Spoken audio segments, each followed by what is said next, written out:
پہلے تو والدین کو بہت زیادہ مبارکباد ٹھیک ہے، اور رشتے دار کے دادا وغیرہ اور سب کو بہت بہت مبارک کہ آپ کے بچے نے جو ہے وہ مارکہ حاصل کیا ہے، اور یہ وہ مقام اور یہ وہ مارکہ ہے جس کو دنیا میں نہیں بلکہ آخرت میں بھی سب سے بڑا اعزاز ہے۔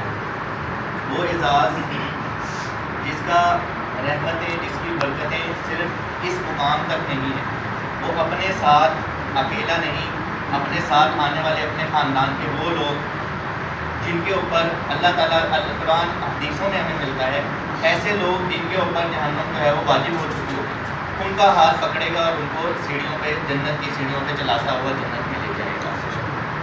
وہ بات، وہ طریقہ، وہ اس کا سارا طریقہ آپ صلی اللہ علیہ وسلم نے ہمیں جو ہے وہ بتا دیا، وہ کیسے لے کے جائے گا۔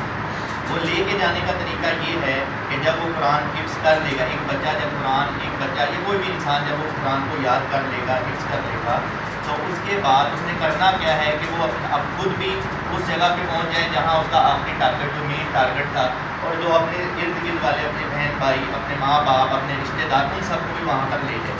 وہ طریقہ آپ صلی اللہ علیہ وسلم نے ہمیں بتایا، کیونکہ قرآن بھی ہمیں یہی بتاتا ہے، سورۃ احزاب میں آتا ہے کہ آپ صلی اللہ علیہ وسلم کی ذات ہی بہترین نمونہ ہے ہر چیز کے۔ مطلب کوئی بھی چیز، ہمیں دنیا کا کوئی بھی کام دیکھنا ہے تو وہ صرف ہم ایک ذات سے دیکھیں گے، نہ وہ ہم کسی قاری صاحب کو دیکھیں گے، نہ کسی ڈائریکٹر صاحب کو دیکھیں گے، نہ کسی بھی عالم کو دیکھیں گے۔ ہم نے سب سے پہلا جو انسان جس کو آبزرو کرنا ہے کسی بھی معاملے کے اندر، وہ ہے ہمارے رسول حضرت محمد صلی اللہ علیہ وسلم، اور ان کی دیکھنا ہے کہ انہوں نے اپنی زندگی میں کیا کیا اور کس طریقے سے وہ جو ہے وہ دوسرے لوگوں کو اس مقام پہ لے گئے، ٹھیک ہے۔ تو آپ صلی اللہ علیہ وسلم کے تو ماشاء اللہ سے قرآن جو ہے وہ نازل ہوا اور آپ نے جو ہے وہ لوگوں کو سکھایا، وہ تو ایک بات الگ ہے۔ اب آ جاتے ہیں اس کو شارٹ کٹ کر کے ایک بچے کے اوپر کہ بچے کی کیا کیا رسپانسبلٹی بن جاتی ہے۔ وہ رسپانسبلٹی یہ ہے، جس بچے نے یہ سب سے پہلے تو اللہ تعالیٰ نے اس بچے کو چنا، اور وہ ایک رحمت، وہ ایک کہہ لیں کہ برکت کے طور پہ اس بچے نے وہ قرآن جو ہے وہ حفظ کیا اور وہ یاد کر کے اس مقام تک آ گیا۔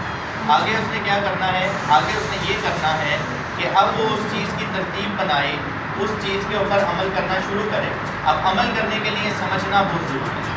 سمجھنے کے لیے سمجھ اسی انسان کو آئے گی جو اس کو کیا کرے گا؟ کوشش کرے، ٹھیک ہے۔ قرآن پاک ہمیں بہت جگہ پہ بتاتا ہے کہ اس کو سمجھتا وہ ہے جو عقل مند ہے، ٹھیک ہے۔ اس کو سمجھتا وہ ہے جو عقل رکھتا ہے۔ قرآن پاک پورا لوگوں کو دو حصوں میں ڈیوائڈ کر دیتا ہے، سارے انسانوں کو دو حصوں میں ڈیوائڈ کرتا ہے۔ ایک وہ لوگ جو ہدایت پاتے ہیں اس کے ذریعے، اور ایک وہ لوگ جو ہدایت نہیں پاتے ہیں اس کے ذریعے۔ اور جو ہدایت پاتے ہیں وہ کون سے لوگ ہیں؟ عقل مند لوگ، ٹھیک ہے۔ اب عقل مند لوگ میں آنے کے لیے اس کو سمجھنا ضروری ہے، سمجھنے کے لیے پڑھنا ضروری ہے، ٹھیک ہے۔ اب پڑھنے والا ٹاسک تو اس میں بچے نے ماشاءاللہ سے پورا کر لیا۔ اب اس کا اگلا ٹاسک کیا ہے؟ اس کو سمجھنا۔ اور وہ سمجھنا کیسے ہے؟ کہ اس کو جو ہے روزانہ کی بنیاد پر کچھ نہ کچھ اس سے قرآن پاک سے جب پڑھنے بیٹھے تو اس کے ساتھ انڈرسٹینڈنگ کریٹ کرے۔ خالی یہ بچہ نہیں، باقی جو بچے حفظ کر رہے ہیں ان کے لیے بھی یہی بات ہے کہ اس کے ساتھ جب قرآن پاک پڑھنے بیٹھے، اور باقاعدہ طور پہ ہم نے ادھر ایک کلاس بھی اسی طرح کی ارینج کی تھی جس کے اندر قرآن کے لفظی الفاظ کے مطلب سکھائے جاتے ہیں۔ بچہ جو ہے اس کو انڈرسٹینڈ کرنا شروع کرے، تھوڑا تھوڑا انڈرسٹینڈنگ کریٹ کرے، ایک ایک لفظ، دو دو لفظ کے معنی دیکھے کہ کون سے الفاظ کس طریقے سے قرآن میں بار بار الفاظوں کے ساتھ رپیٹ، وہ خود بھی سمجھے، اور جب وہ خود سمجھ جائے تو وہ کام وہاں پر رکنا نہیں۔ اب اس کی ذمہ داری بن جائے گی کہ وہ دوسروں کو بھی سکھائے۔ دوسروں کو سکھانے میں سب سے پہلے جو اس کی رسپانسبلٹی ہے وہ اس کے والدین، اس کے بہن بھائی، اس کے گھر والے ہیں۔ یہی وہ طریقہ ہے جس کے ذریعے وہ کیا کرے گا؟